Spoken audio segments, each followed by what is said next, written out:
Good afternoon. Thank you for creating time for us. You are in time for the Lunchtime News. A very warm welcome to the broadcast. My name is Irene Muchuma Odem. On sign language interpretation, we have Byron Abule. Do interact with us on all our social media platforms at KBC Channel 1. Now, drama ensued at a burial ceremony in Murang'a after a woman who resides in the United Kingdom was barred from attending the funeral ceremony of her alleged partner in Kiharu area.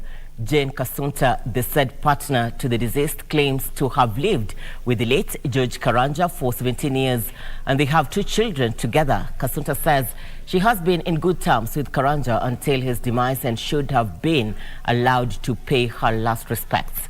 Members of the press were not allowed to the homestead of the late Karanja, hindering efforts to speak to the family of the deceased.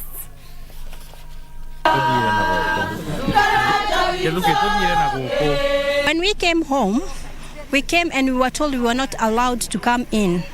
For reasons I don't know, the reasons known to them. Me and my children, my sisters and my relatives and my close friends who have brought me. Even some of the UK people are still outside and they've paid tickets to come and bury the father of my children, but they were not allowed in. I don't know why they are refusing me to go and bury somebody I've lived with for the last 17 years. And when my partner died, we never had any issue. Let us go.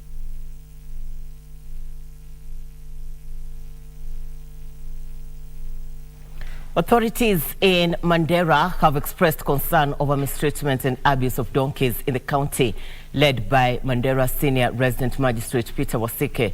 They decried numerous reports recorded at its offices on livestock crimes committed, particularly on donkeys by their owners.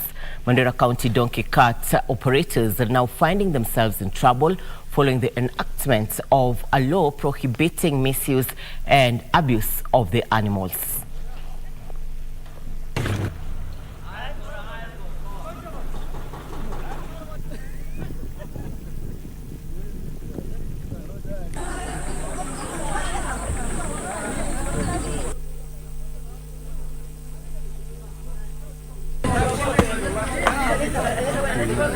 Tumepata picha na taarifa kwamba zinabebeshwa mzigo kubwa sana. Uzito hata unazidi tani 2.5 ambayo hata haiwezi kubebwa kwa gari ya kawaida ya pickup, lakini inajazwa.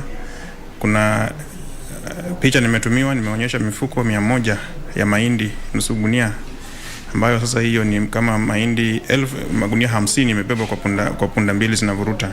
Haina msingi wowote kumdhulumu punda ambaye anatusaidia sana, hasa sisi watu wa Mandera tuko katika jangwa. Sheria ipo na sisi tutahakikisha kwamba inatimiza. Tutakuwa fair and firm kwa mtu yote ambaye ataletwa kotini kulingana na hiyo mashtaka. Iko lor 50 ndo anabeba juu yake, hawa ndo wanafukuza.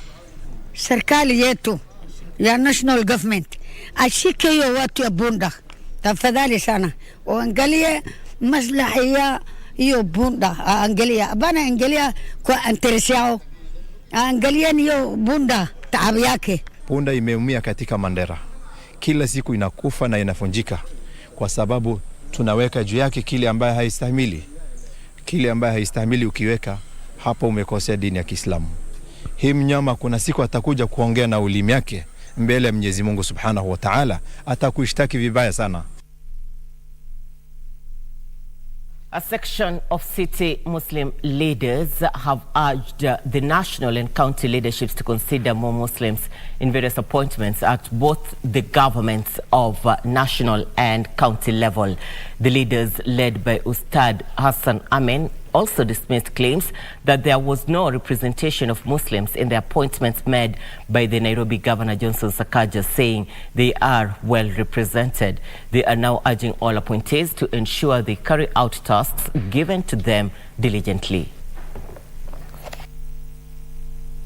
And for the Nairobi County, we appreciate our Governor Sakaja for appointing Muslims who are one, Fazul Ndungu as a political advisor, 2, Ibrahim Auma, Administration and Personnel Department, ujumbe wetu kwao ni kwamba wamechukua masuala amana, kazi watafanya. Kwa hivyo watekelezee Wakenya kazi na Nairobi iwe yenye kubadilika. Ikiwa tutaona makosa kwao, tutaweka mkutano kama huu na tuwarekebishe. Alimradi atakayokuwa amepewa kazi ni Muislamu, watu naridhika. Hata previous regimes wale walipewa, maana kama Sonko alipatia 2 CS na chief officers, wale ambao walipewa kazi hakuna mtu aliteta. Tulishukuru, maana tulijua japokuwa hatuwezi katoshia, hizi slots ni chache, hatuwezi katoshia sisi sote pale. Tuli appreciate kwamba there is at least representatives wetu wako pale ndani. Kwa hivyo tulikuwa tunaomba umma wa Nairobi na wa nchi mzima turidhike na ile ambayo tumepewa. Agriculture Cabinet Secretary Mithika Linturi now says his ministry will work closely with the county governments to put mechanisms in place to help in dealing with the prolonged effects of drought in the country. Speaking after officially opening the Kitale Agricultural Show, Linturi said it is sad to see the country using billions of shillings importing food, yet the nation has the capacity to produce food. The new Agriculture Cabinet Secretary Mithika Linturi is promising to turn around and bring sanity in the agriculture docket. Linturi says his ministry will leave nothing to chance in ensuring the country is food secure. Speaking after officially opening the Kitale Agriculture Show, Linturi at the same time said he will work with the county governments to address the effects of prolonged drought ravaging many parts of the country. The government will go to any length to ensure farm inputs are available to farmers and the cost of fertilizer and other inputs is subsidized, is brought down. The government will continue funding agricultural production.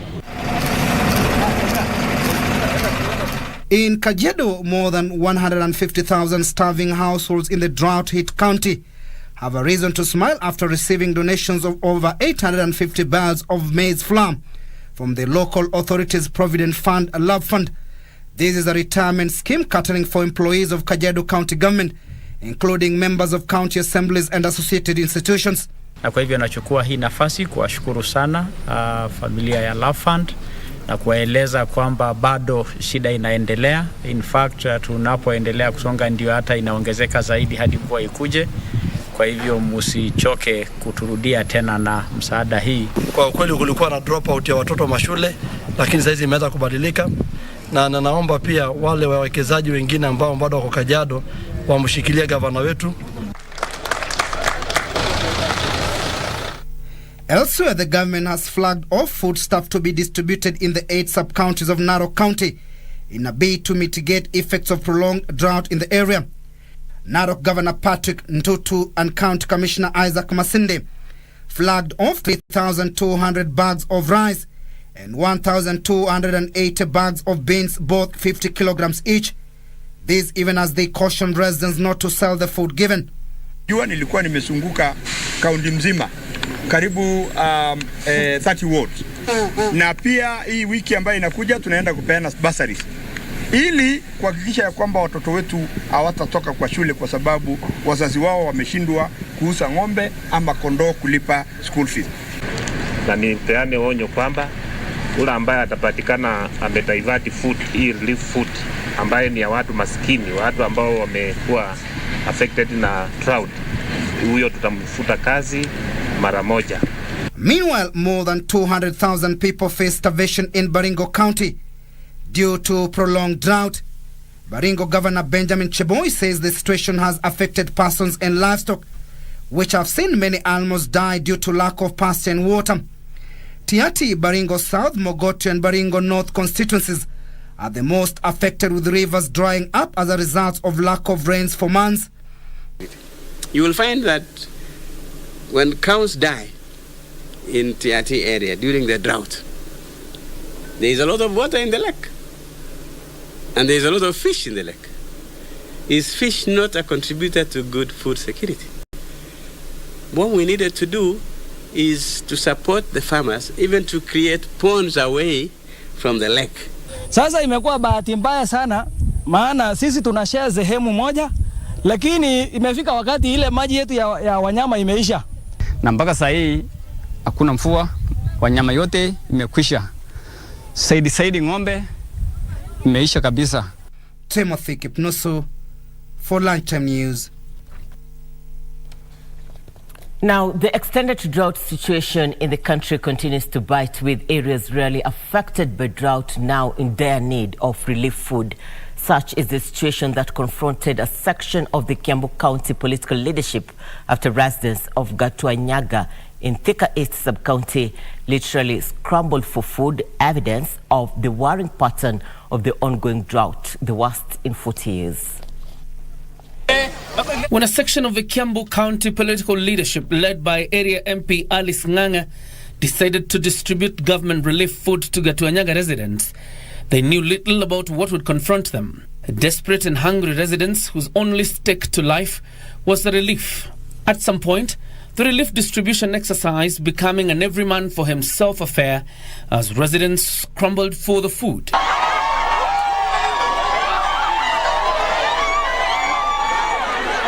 While the 800 bags of rice and 320 bags of beans targeted the most vulnerable like the elderly and disabled, it turned out that the need was bigger than the anticipated supply. Hali ya kiangazi inatatiza. Kwa wakati huu tumepata wale ambao wako na shida kabisa ni watu 3,886 na ndio wameweza kuja siku ya leo ili waweze kupata msaada wa chakula, na tunashukuru serikali kwa vile imekumbuka wananchi wa hapa. Due to failed rains, the number of people sleeping hungry in the area has gone up as they solely rely on subsistence farming.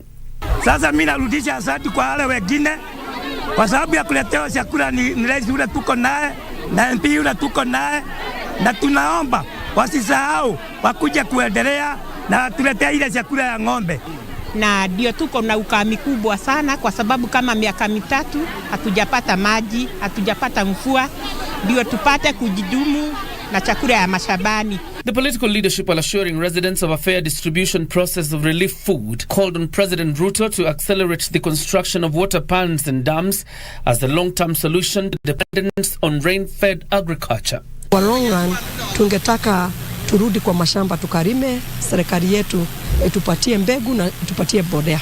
Turudi tukarime, ndio mvua ikinyesha watu wetu warudi kwa mashamba, tulime ndio tuwe na chakula ya kutosha. Kiambu si kwa watajiri, kwa sababu kuna sehemu nyingi katika Kiambu kuna shida mingi, na serikali inajua na mimi najua, na tunajua serikali itakuja na itawaletea msaada. In the meantime, residents of Solio villages in Laikipia County were a happy lot after receiving food aid from well wishers.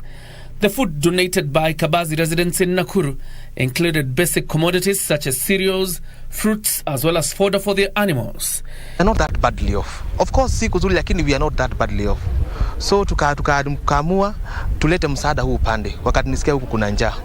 So mimi nikaungana na mashule, nikaungana na watu wa Kambazi, Subukia, tukaungana na wao, nikawaomba chakula, wakatoa kila mtu alikuwa nacho. John Jacob Curia, Lunchtime News. And on that note by JJ, we are taking a short commercial break. See you in a bit.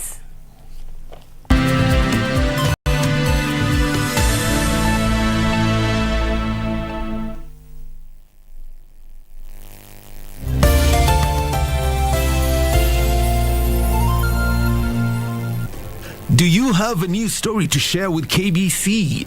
Get in touch swiftly on email news@kbc.co.ke or call 0723-892-654 or 0734-780-124.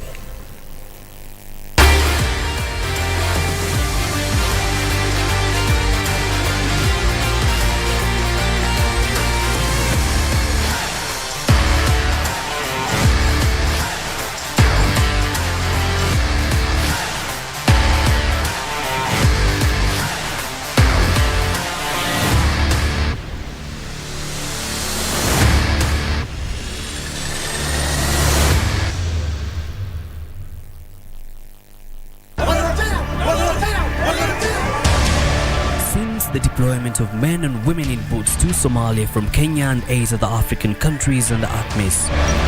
The countdown to the ultimate handover of security operations to the federal government of Somalia has kicked off in earnest. Join me, Yusuf Far, for a 3-part series ATMIS The Final Push, starting Friday, October 28th.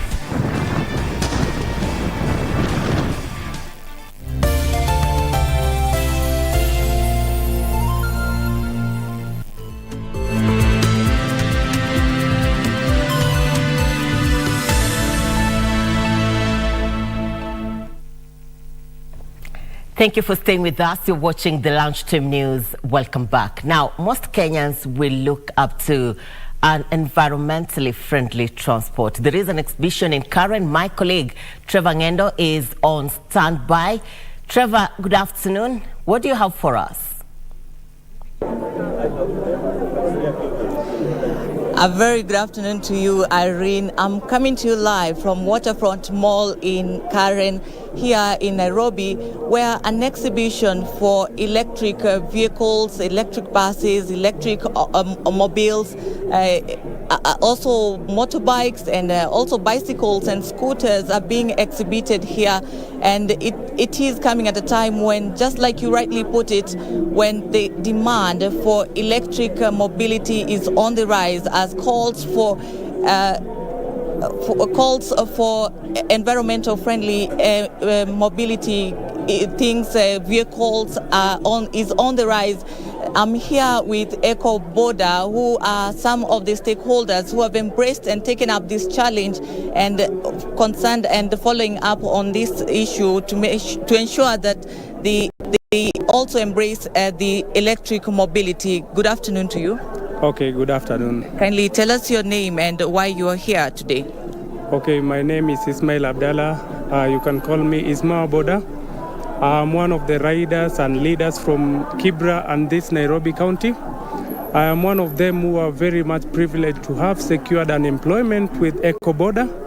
I'm the sales and marketing agent for Eco Border. All right, okay. Please kindly briefly tell us what exactly Eco Border means and what you do.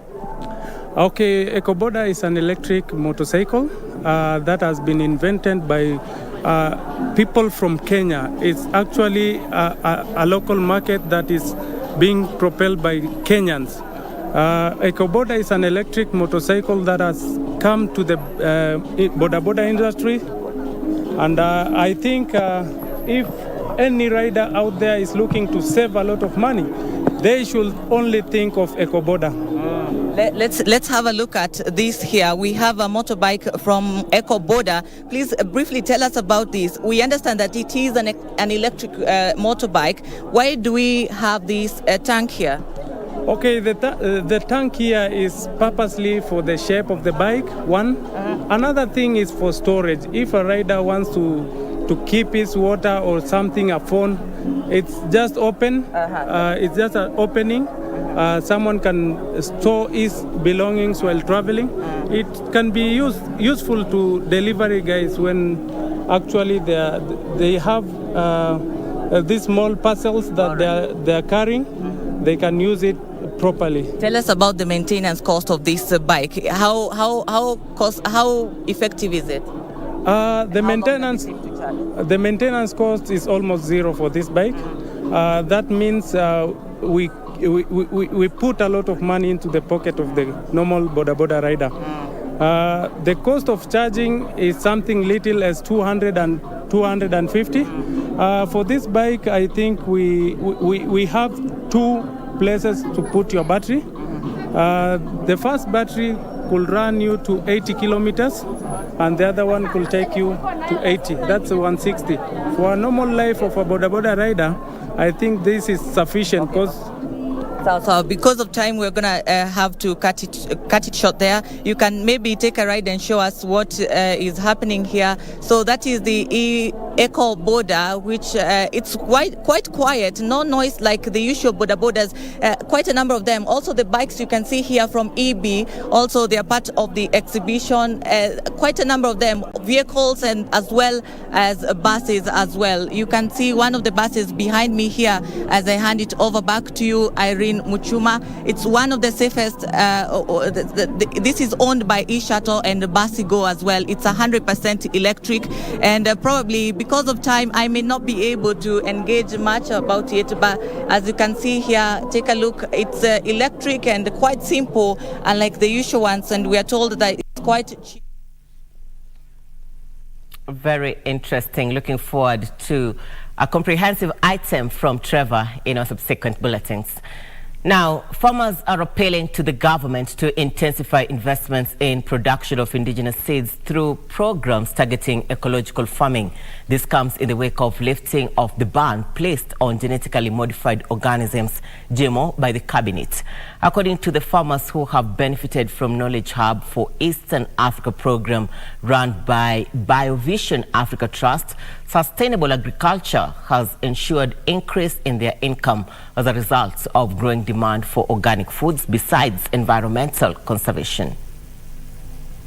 Efforts by the government to ensure food security and nutrition continues to be hammered by prevailing drought that has now affected 24 counties, with millions now at risk of hunger. While the dry conditions have been blamed on climate change, the government has resorted to lifting the ban placed on commercialization of genetically modified crops a decade ago. Farmers are now uneasy with the looming possible neglect of indigenous seeds, which research has found to be more nutritious and fetch higher market prices. What we want our government to help us is that to protect our knowledge, our indigenous knowledge in seeds, and to protect our resources that we have as farmers. Cabinet lifted the ban on import, cultivation and consumption of GMOs on 3rd October, with farmers now expected to start receiving seeds. According to the farmers, the government should also increase investments in water management to cut over-reliance on rain-fed agriculture. We have an issue to do with climate mitigation.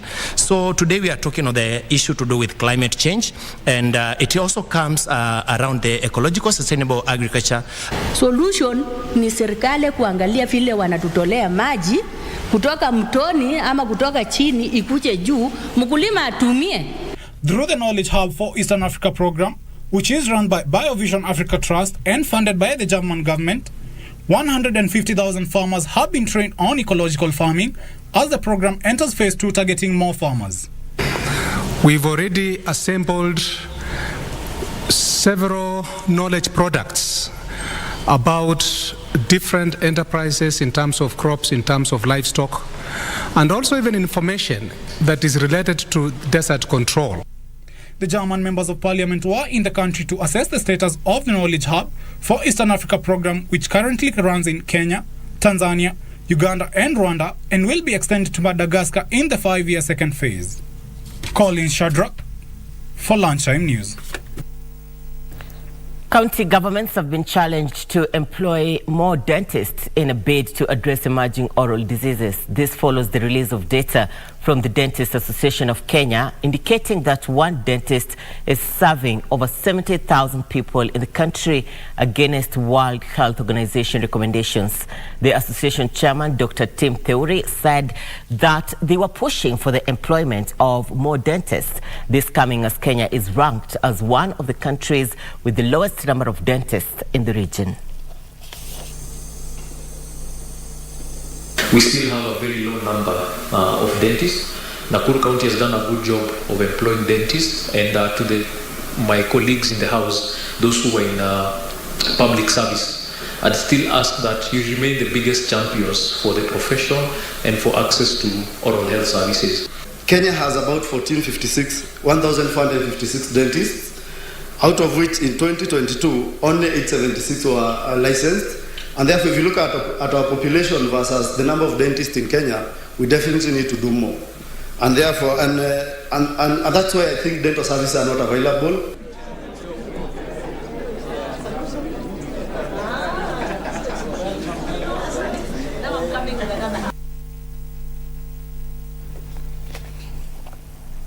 Thank you for your feedback on our social media platforms. Dawn, you're saying you're watching KBC Channel 1 from Embu. And Timothy, you're saying you're watching KBC Channel 1 from Kisii. Now, let's move on to the county briefs. 2 people from Kainuk area, Turkana South, are nursing serious injuries after bandits attacked the area. Residents are now living in fear as the security situation in Kainuk at the border of Turkana and Pokot West continues to deteriorate, with calls to the government to beef up security in the region. Now, let's have a look at the news-making headlines across the counties. We begin with Kerio Valley, where a section of residents living along the Kerio Valley belt in Marakwet East Sub-County have now resorted to alternative economic activities amid the insecurity in the region. The group of youth and women are embracing irrigation farming. They are also keeping dairy goats and cows to substitute the food. We have given out 8 generators. This will help the farmers, the youth group along the Kerio Valley to be able to grow crops. We have also given out dairy goats, dairy cows, and this will mitigate against the food insecurity that has been witnessed in this area. Governor Wesley Rotich said the initiative is geared towards discouraging cattle rustling in the area. We have said we want to go a step further from preaching peace towards actual empowerment of our young people. Meanwhile, tension is high in Turkana South after bandits from the eastern side of Pokot attacked Kainuk area and left 2 pupils from Philadelphia, a local school, nursing gunshot wounds. While decrying the deteriorating state of security, the Governor Jeremiah Lomarukai called on the national government through Interior Cabinet Secretary Kithure Kindiki to intervene. Tunahitaji support ya dharura, because kama watu wataua watoto wadogo, siku ile na peito makachoma kama nyama, na wamerudi tena wameshoot wengine. Askari wale wamejaza hapa Kainuka are not doing anything at all. Elsewhere, a family of 10 in Ilesi, Shinyalu, Kakamega County had to spend a night in the cold after a tree fell on their house at midnight. Recounting the lucky escape, Julius Mandera said the over 100-year-old tree may have started rotting from the roots. They are now calling on well-wishers to come to their aid and help them rebuild their lives. Hasara nimepata kama ya 70,000. Kuna vitu vimeharibika ndani, vitu vimefunjika hapa ndani, kitanda, mesa, viti, nyumba yenyewe juu imeisha kabisa. Staying in Kakamega, a family is seeking justice after their 13-year-old girl was reportedly defiled by their neighbor. The family reported the matter to Kayenga police station and now want the suspect who has fled to be arrested. Alikuwa anafanya kazi vizuri, lakini saa hii ataweza kuropoka tu, hata maneno ataweza kuchekecheka tu. Hata huko waliniambia kichwa yake ni nzuri, watachunguza. Nataka serikali ichukue hatua kwa vijana kama hawa, ndio wakuwe na adabu. Kwa maana kama huyu ashikwe, watasema tu ni hivyo tu, anaendelea na hiyo tabia, na hiyo ni tabia mbaya. Trevor Ngendo for Lunchtime News.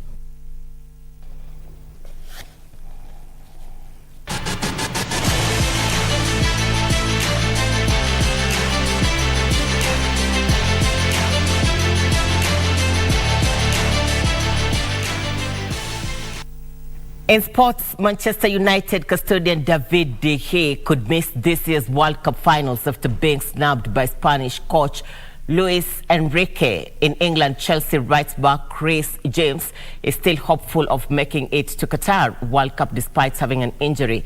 The 2022 FIFA World Cup finals will be televised live on KBC Channel 1 and on KBC's radio stations beginning on the 20th of November to the 18th of December 2022. World Cup Eco KBC. Take a look.